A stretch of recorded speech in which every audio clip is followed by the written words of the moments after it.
Kalau kita tahu bahwa gejala dari HMPV ini adalah batuk, demam, hidung berair atau tersumbat, sakit tenggorokan, sesak nafas, dan juga ruam begitu. Kayak Mungkin flu ya? iya, kayak masuk angin, bener sih. Maksudnya ya itu. Pada saat misalnya katakan memang HMPV ini menyasar ke anak-anak. Mungkin untuk pertanyaan dari orang tua, apabila anak kita sudah menimbulkan gejala tersebut, apa yang harus dilakukan? Mungkin Mbak Septi mau jawab? Jangan panik, tetap tenang, bawa ke dokter. Saya juga ke orang tua ya gitu ya. Bawa ke dokter, tapi lihat 3-5 hari seperti apa progresnya gitu.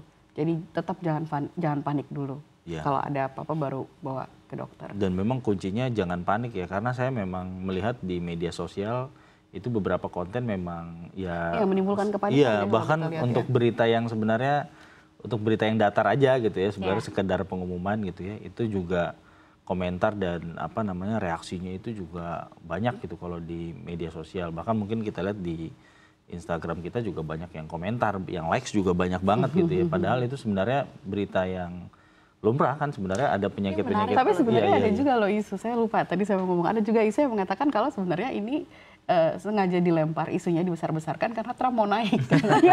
Ya kan, jadinya distorsi sosial di media sosial ini yang akhirnya kayak ini tuh pandemi loh, maksudnya kalau ini info jadinya kita selain harus menjaga kebersihan betul, tapi kita juga harus menjaga kesehatan mental. Bagaimana nih caranya supaya informasi yang kita konsumsi benar dari sumber yang terpercaya, tapi kan susah begitu. Kita kan scroll media sosial ini kan kalau itu baca CNBC dong. Baca cnbcindonesia.com bisa dipertanggungjawabkan ya Mbak Devi. Kalau yang saya lihat malah kemunculan virus-virus ini ya, yang misalkan flu burung ya. Flu burung itu kan dulu ketika tahun seingat saya 2000-an awal ya, itu kan heboh banget di sini kan. Ternak pada habisin semua segala macam. Dan ketika sekarang misalkan flu burung bisa menyebabkan orang meninggal, itu kan ada peningkatan kapasitas dari virus itu sendiri. Yang tadinya cuman hewan ke hewan, sekarang dia udah bisa ke manusia. Itu kan artinya ya tadi saya sepakat ya, misalkan dari sisi sainsnya mungkin entah mungkin strainnya atau seperti apa dari Amerika diteliti di sini, apa jangan-jangan, dan apalagi dari pelajaran misalkan penyakit-penyakit yang basisnya virus itu kan menyebarnya cepat dan dia mutasinya juga cepat. Itu yang saya khawatir sebenarnya, kalau kita nggak prepare lagi, ya nanti jangan kaget-kagetan lagi ada penyakit baru, kita baru minta vaksin lagi, padahal risetnya nggak jalan gitu loh. Itu sih concern saya sih sebenarnya. Walaupun padahal kita punya misalkan beberapa perusahaan vaksin ya, misalkan Bio Farma, kemudian di swasta juga ada Etana misalkan. Ya kan yang sudah memproduksi vaksin sendiri sebenarnya. Cuman ya itu tadi komitmen untuk pemerintah, apakah memang akhirnya mau menggunakan produk yang diproduksi di dalam negeri.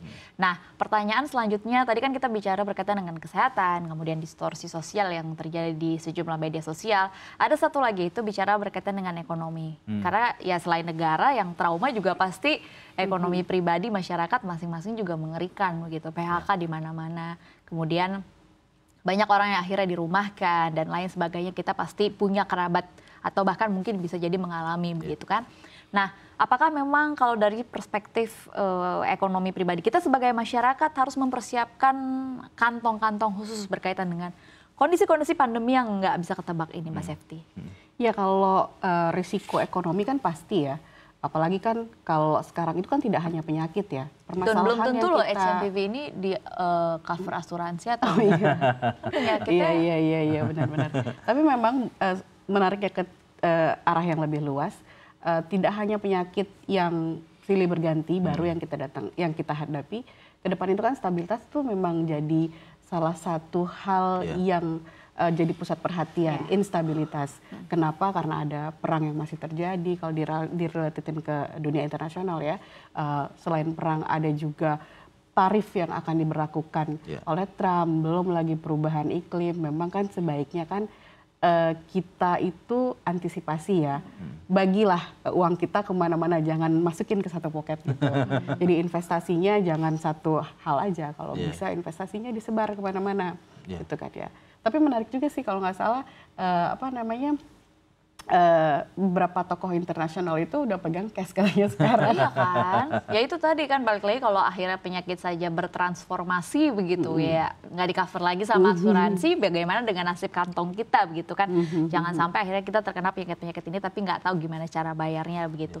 Dan memang belajar dari COVID-19 juga kan seperti itu begitu. COVID-19 kan nggak di cover asuransi pada saat itu begitu. Mungkin Bang Iqbal mau menambahkan? Dan saya ingat ya, salah satu inisiatif dari G20 kemarin kan ada Pandemic Fund. Ini saya lupa untuk mention ya.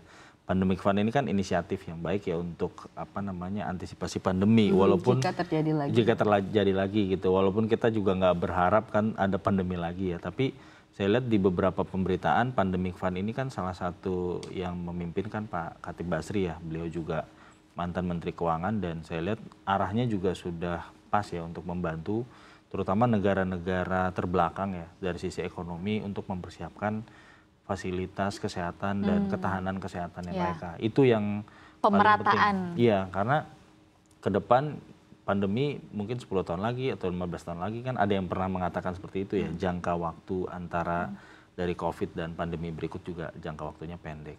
Jadi kalau ada penyakit baru misalkan seperti HMPV ini, kita harus melihatnya ya tadi seperti flu burung itu.